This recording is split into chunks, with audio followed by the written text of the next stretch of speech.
The trap sprung completely when Charles stood up during the main toast, raising his crystal glass to command total silence from the 600 influential guests in attendance. Instead of celebrating our milestone, he loudly declared to the crowded room that his son had committed a catastrophic error by marrying a worthless beggar with absolutely no family connections. When I courageously stepped forward to demand respect, Harrison did the unthinkable by striking me across the face to defend his father's honor, sparking cruel laughter from the elite audience. I refused to let them see me shed a single tear as I calmly pulled out my phone and dialed the one man who could dismantle their arrogance with a single breath. I simply told my father to come to the venue immediately, ignoring the mocking laughter from Charles, who taunted me about calling a ghost from my non-existent past. Within 20 minutes, the heavy oak doors swung open, and the entire room fell into a terrified silence as the legendary billionaire owner of Vance Enterprises walked inside. Harrison turned completely pale as he stuttered out the identity of his ultimate corporate boss,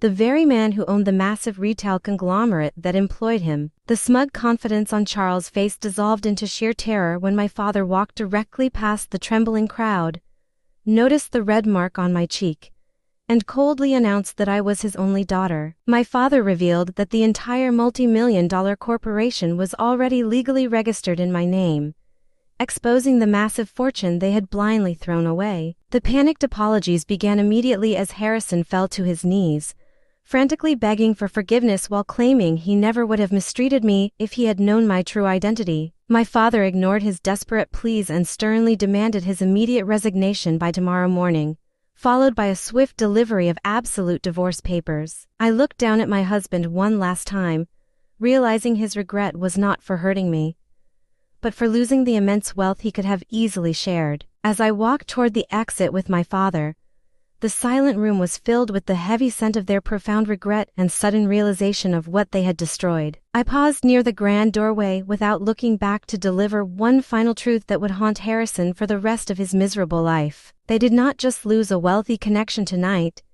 they completely threw away the only human being who had ever genuinely loved them for exactly who they were. Standing in front of hundreds of staring eyes, while the man who promised to protect you delivers a brutal public blow, is a nightmare you never expect to live through. The stinging heat on my face was nothing compared to the sudden icy realization that my entire marriage had been a carefully orchestrated trap designed for my ultimate humiliation. They thought they were destroying an isolated woman with nowhere to turn, but they had no idea that one phone call would bring their entire world crashing down around them. My name is Natalia Vance, and at 26 years old, I believed I had finally found a safe haven from the chaotic world. The grand ballroom was dazzling, filled with expensive decorations and the low chatter of high society guests who had gathered to celebrate my wedding anniversary with my husband, Harrison Sterling. For months, his wealthy family had treated me like an unwelcome disease, but tonight, their sudden warmth and bright smiles made me foolishly believe they had finally accepted me into their elite circle. Our romance began 2 years earlier in the corporate office, where Harrison worked as a rising manager, commanding attention with his easy charm while I preferred to stay completely unnoticed in the background. We started sharing quiet morning coffees and long evening conversations that gradually built a deep connection where I felt truly seen for who I was rather than what I possessed. To test if his affection was genuine and untainted by greed, I told him a deliberate lie that my parents had passed away long ago and left me completely destitute. Harrison embraced my fabricated tragic background with open arms, showing a protective tenderness that convinced me to marry him without a single doubt about our future together. However, the domestic bliss evaporated immediately after our wedding when his elitist father, Charles Sterling, began a relentless campaign of psychological cruelty against my lack of social status. The minor insults about my plain clothes soon escalated into loud verbal assaults, and Harrison slowly transformed from my protector into an active participant who laughed at his family jokes.